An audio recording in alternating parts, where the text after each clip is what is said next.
Hello everyone. Our lesson today is Entry 2 Grammar. Of course, Entry 2 is elementary level.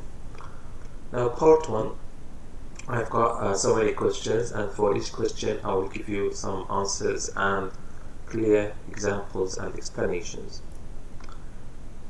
Now, the first one, what is the difference between a simple sentence and a compound sentence?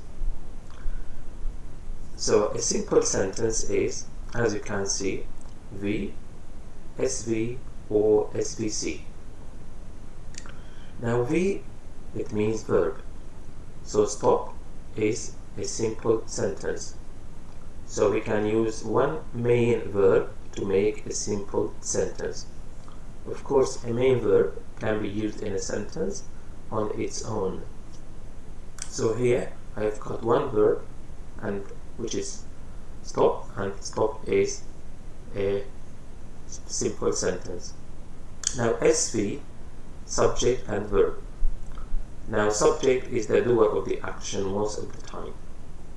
So birds is subject, fly is the verb. So birds fly is a simple sentence. Why? It has a subject and a verb. Of course, a main verb. Now, sentence number 3, SVC, subject, verb, and complement. Now, I explained subject and verb, the main verb, and here I've got complement. So, on holiday in summer, this is the complement. Complement comes from complete, to complete something. It means to finish it. So complement means anything which completes a sentence. I repeat, complement means anything which completes a sentence. So this is a simple sentence. We have subject, we is subject, go is the verb, the main verb, and on holiday in summer is the complement. So we have three types of simple sentences: V, SV, and SVC. Now some grammar books would say subject, verb, and object, but as you can see, we have hundreds of sentences, so many sentences, and they don't have an object. So it's better to say complement. Of course, the complement can be an object, but sometimes it is not an object, and sometimes there is no complement. If you look here, we have a verb only, a main verb, there is no complement. Here we have no complement, and we have many sentences like this. So again, I repeat, a simple sentence is V, SV, SVC. Now a compound sentence is SVC and a conjunction and then SVC. And the two sentences do not depend on each other. This means the meaning of the first sentence does not depend on the meaning of the second sentence, and the meaning of the second sentence does not depend on the meaning of the first sentence. So here, I is subject, like is verb, T is complement, I use and, which is the conjunction, I use my son, this is the subject, likes is the verb, and T is the complement. So I've got SVC, SVC, and in the middle I have a conjunction. So I've got a simple sentence, a conjunction, and a simple sentence. Now I can say I like tea full stop. So I like tea is a complete sentence, and it doesn't depend in its meaning on the second sentence. And I can say my son likes tea full stop. So again, this sentence does not depend on the first sentence. But here I decide to put them together, and I use a conjunction. So two simple sentences, in the middle I put a conjunction. This is a compound sentence. Of course, sometimes we can put the conjunction in a different place. We don't always put it in the middle, but I just give you an easy example, and this is a very good way to put the conjunction in the middle of a compound sentence. Give 3 examples of purposes of text. So texts, if you want, inform. The texts inform us, texts instruct us, and texts persuade us. So if a text informs us, it means it gives you, or it gives us, no problem, information such as facts and numbers. Of course, what is a text? Number 1. A text is anything you read or write. A text is anything you read or anything you write. A text may be 1 word, maybe 2 words, maybe a sentence, maybe a paragraph, maybe a page, a book. So this is what a text is. Now all texts give us information. All texts we read and write give us information. But what kind of information? So if a text informs us, it means it gives us facts. So facts like Wednesday, if you say today is Wednesday, everyone agrees with this. If you say it is 2020, everyone agrees with this. If you say it's 2 o'clock, everyone agrees with this. So a fact is always true and people agree with it. And the same numbers. If I say we have 7 days in a week, everyone agrees with this. So if a text informs us, it means this text gives us facts and numbers. If a text instructs you, it tells you to do or not to do something. So that's easy. Do this, don't do this. This means the text is, instructing you to do something. Chop onions. Chop means cut. Chop onions means do this. Do not smoke. This means don't do it. So these sentences tell us to do something or not to do something. So I can say these sentences instruct us. It means they give us an instruction. Now if a text persuades you, it tries to sell something to you, or it makes you change your mind to do something differently. So if I say buy this mobile, it's a bargain, £20 only. So of course, buy, bargain, £20, I underline them for you. All these are used. Why? Because they want to persuade you. What's persuade? What's the meaning of persuade? It means they want to sell something to you. They want you to come and buy, sell. Something to you, you come and buy it.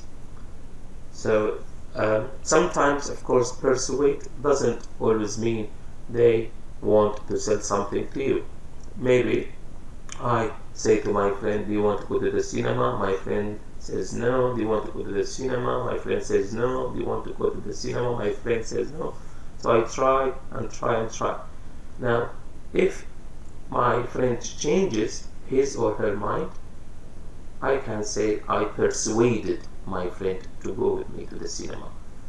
And this happens in life a lot. So I repeat, texts inform us, texts instruct us, and texts persuade us to do something. When you go to a higher level, this is the intermediate level, you will learn more about texts and why texts are written. Give some examples of types of text. We can say text types or types of text. We have many types, so I give you some of them.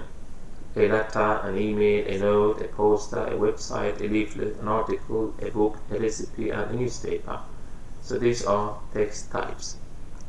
Of course, when you read, you have to know if this is an email, if this is a poster, and also when you write a poster, you have to know how to write it. If you need to write an email, you should know how to write it. So this question is about your reading and writing exams. Give 2 examples of interjections. Now interjections, what is an interjection? An interjection is used to show our feelings. So if I am surprised, I say, wow. And if somebody does this to me, like this, ouch, or maybe like this, ouch. So it means I am hurt. and I use ouch. Number 5. Give some examples of prepositions. So these are prepositions. We have so many of them, but I just give you some examples, and I'm going to read them for you. To, from, in, of, about, between, at, inside, out, off, under, above, etc. etc. etc. means we have more and more prepositions. Give 3 examples of adverbs. Now we have adverbs of time, and these are very, very important when we do tenses. As you know, in English we have 12 tenses, so you need to understand and use adverbs of time correctly. So adverbs of time, example last week and ago, these adverbs of time are used in the past simple tense.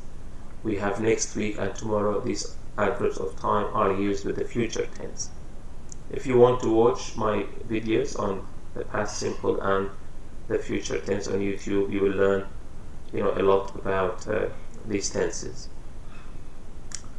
Adverbs of place. So this is very easy. You use a preposition and a place. At college, in a restaurant, opposite McDonald's. So a preposition and a place name or name of a place, you can have an adverb of place. Now adverbs of frequency, we have so many of them. I give you only 5. We have always, which is 100% as you can see, and never, which is 0%. So of course sometimes is stronger than never, often is stronger than sometimes, usually is stronger than often, and always is stronger than usually. So I'm putting these adverbs of frequency in order for you. Now we call them adverbs. Why? Because they show time. And we call them frequency. Why do we call them frequency? Because they show how many times. How do we use adverbs of frequency? So if you look at this sentence, go is the main verb. I put adverbs of frequency before the main verb. I repeat. Go is the main verb. We put adverbs of frequency before the main verb. So I put often before go.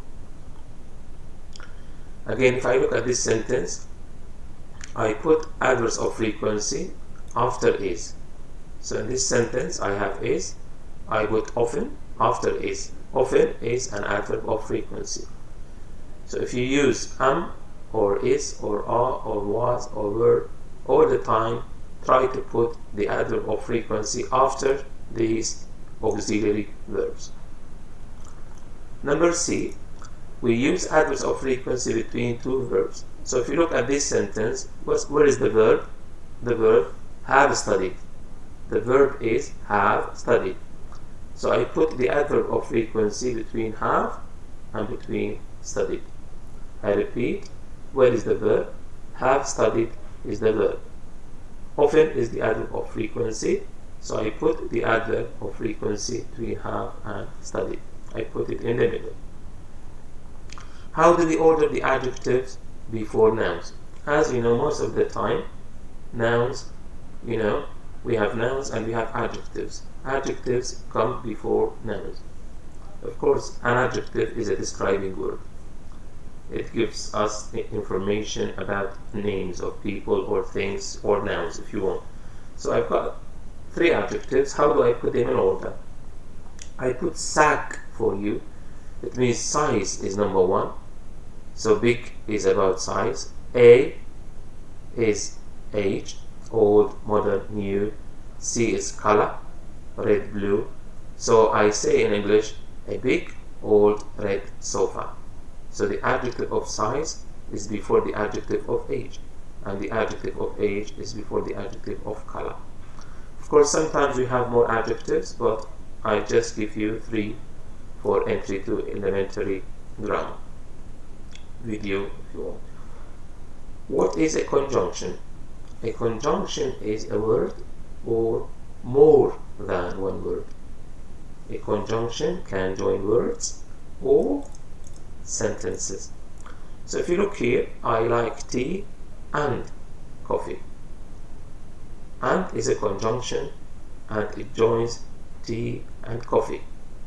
And is a conjunction, it joins two words together. I like tea and my mother likes tea as well. So this is a simple sentence, SVC, and this is a simple sentence, SVC, and I use and to join two sentences together. If you are entry 2, you have to use compound sentences in your speaking and writing. Thank you for watching part 1 of my video. Please click on subscribe if you want to watch more videos in future. Thank you.